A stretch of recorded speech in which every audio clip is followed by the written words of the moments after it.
Hi everyone, I am back for another video and I thought I would introduce you to a different part of my house. I'm here on the floor with my bar cart and so I guess I'll start there.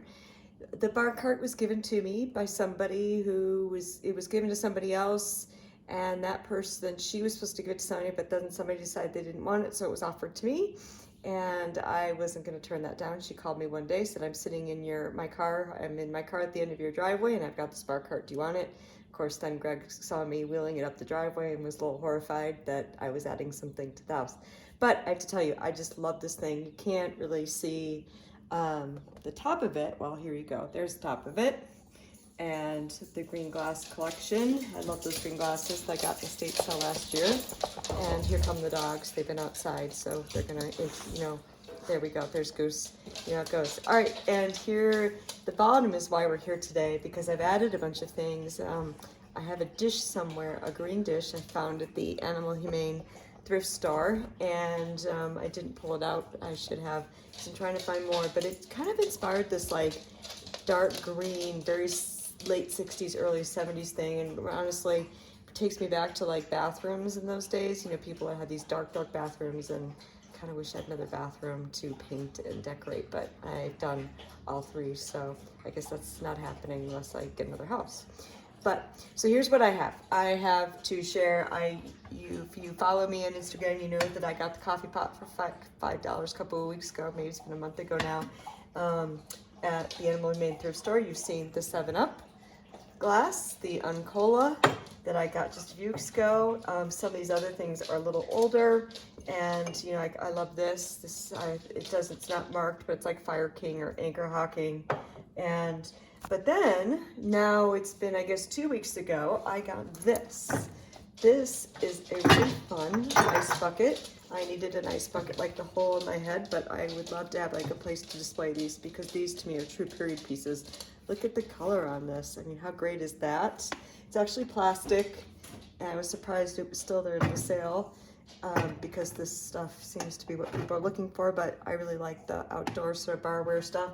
And at the same sale, I got these really fun daisy acrylic glasses that we'll eventually use outside. So there's just 3 of those. And you know, it's just sort of some odds and ends.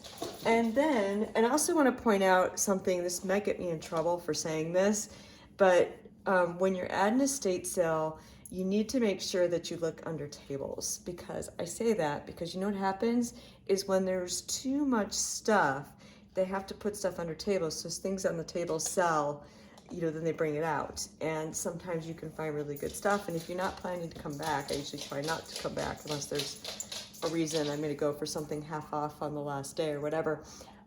You might miss something. So I've learned to look under tables. So, because you know, the other thing is I've also learned that you have to look high, you have to look low.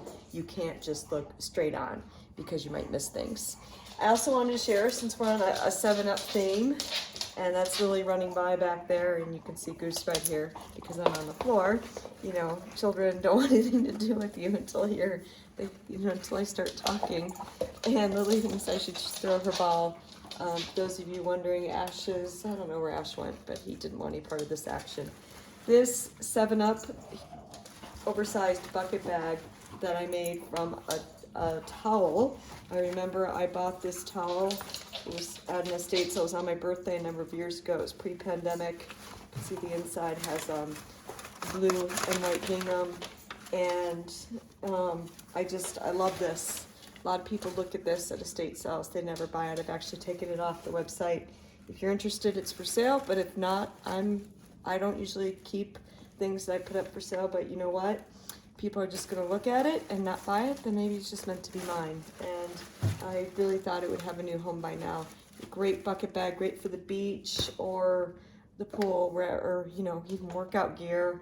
And so that's one thing I thought was really cool that I did, because you know, what do you do with the beach towel? And the other thing, because Goose is in the way, you can't see my dress. And I was hoping that you would actually be able to see more of it. It's a long dress. Let's see. Here we go. Nope, arms aren't long enough, but it's one of what I call the Mandy dresses, which is like a 1969 pattern that I've been using to make these sleeveless, loose, little bit looser dresses. And some women don't like the high neck. I do like the high neck, probably because for me, as a very short person, the high neck gives me actually a little bit of length, and it's a long straight dress. This is the dress style that I made. We originally went to Morocco because I needed to have a little more coverage.